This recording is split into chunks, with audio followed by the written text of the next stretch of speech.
What's up, guys, and welcome back to Beyond the Void Horror Podcast. My name is Alex, and today we're going to be doing a spoiler-free review of a movie named Hazard that just aired at the Toronto After Dark Film Festival. Let's get into it.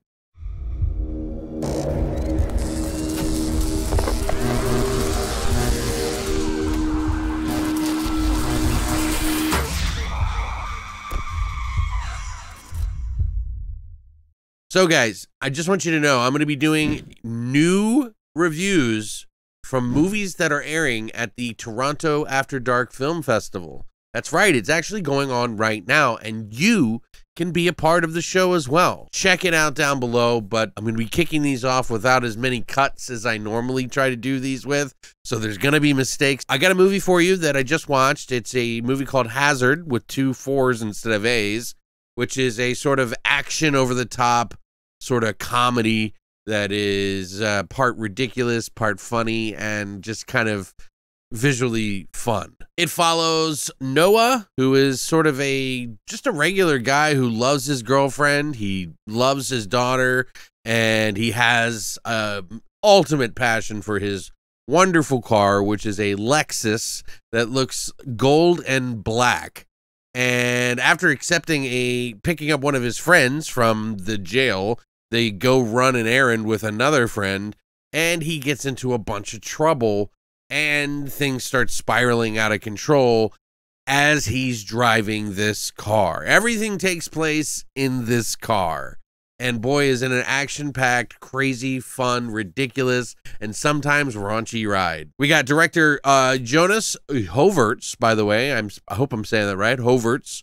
He is the director of Cub. He also did R.A. the Rugged Man music videos. He's actually done a lot of music videos, which I love directors who come from that respective area because they visually have this sort of style about them that's really aesthetically pleasing, a lot of really cool, snappy shots sometimes, and Hoverts does a wonderful job here in that department, 100%. We got a writer for this movie called Trent Haga, which you've probably heard before many times. He has been an actor and a writer for many different things, including Cheap Thrills and Dead Girl he wrote, which are big, big movies in the horror scene, you know. I really love those movies. So apparently what happened was Hoverts was looking to meet up with Haga and do a movie together, and they came up with this insane idea about these two buddies who are not exactly the nicest guys or the most, I don't know, what would you say? They get into a lot of trouble as kids, and they've stayed friends all these years. One of them is kind of grown up and the other one hasn't. One of them is like OCD and obsessed about his car. The other isn't. And, you know, they get into some hijinks together here and go on the road for a pretty fucking insane ride. Literally a ride that involves looking out of this car the entire movie just about. And it's a lot of fun. I really enjoyed it, actually. Now, this is a Belgium movie, so some of the jokes in here are going to be a little bit of deep cut for people like me who are in America, but for the most part, I think the humor transcends over any country for the most part. There's only a few little things in the very beginning that I think would be kind of like nods towards the Belgian, Belgian community, but there's a lot of fun to be had here even still. There's a couple, one in particular raunchy ass scene. There's just a lot of dark humor in this movie, to be honest with you. And it's played straight. So, like, the characters are super over the top sometimes.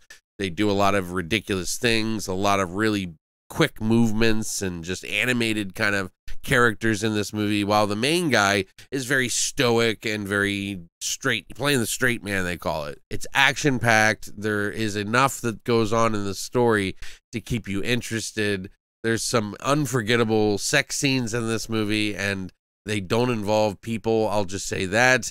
There is a lot going on in this movie. It's not going to be for everybody, though. You know, it's not going to be the funniest movie that you've ever seen, maybe. It might just depends on your humor, I guess. One of the things I really liked about this movie is that they had this soundtrack that was like 90s, like electronic music, like Darude Sandstorm and all these like crazy movies while you're watching this movie, which really kind of keep the pace and push the movie going the whole time. And I think it kind of gives it some unique thing about it that makes it kind of like fun and different. And there's some really cool shots that they have towards the end of the movie. Hearing these songs with this movie just kind of put a smile on my face a little bit.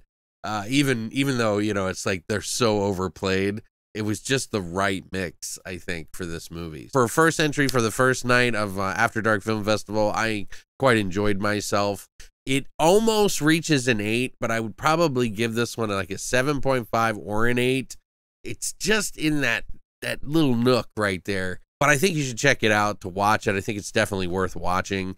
If you get a chance to check it out, please do. I think these two had a pretty good combination. Some of the actors in it are Frank Lamar's, Jerome Percival, and Jean Bervutz, who played different characters in the movie, but one in particular is Dimitri Vegas Thavalos, who plays Hazard, the driver of this car, and the nameplate on the back of his car as well. If you have a poor sense of humor, this might be for you for sure, because of the humor that's in it. But yeah, I think it's a fun watch, and I'll be doing more of these reviews, by the way, for these movies that are coming out. I don't know if anybody's picked this one up per their distribution or on a platform or where it's coming out, but I would just say keep an eye out for Hazard, because I think you'll have a good time watching this movie. I definitely feel fortunate I got to see it ahead of time, so let me know what you guys think. There's a trailer down below if you want to check that out. Make sure you check out the After Dark Film Festival and see what you think about that, because there's a lot of movies to review, and I want to try to get to some of the shorts, so I hope you guys understand, and I hope you enjoy this. So thank you very much, and as always, long live the void.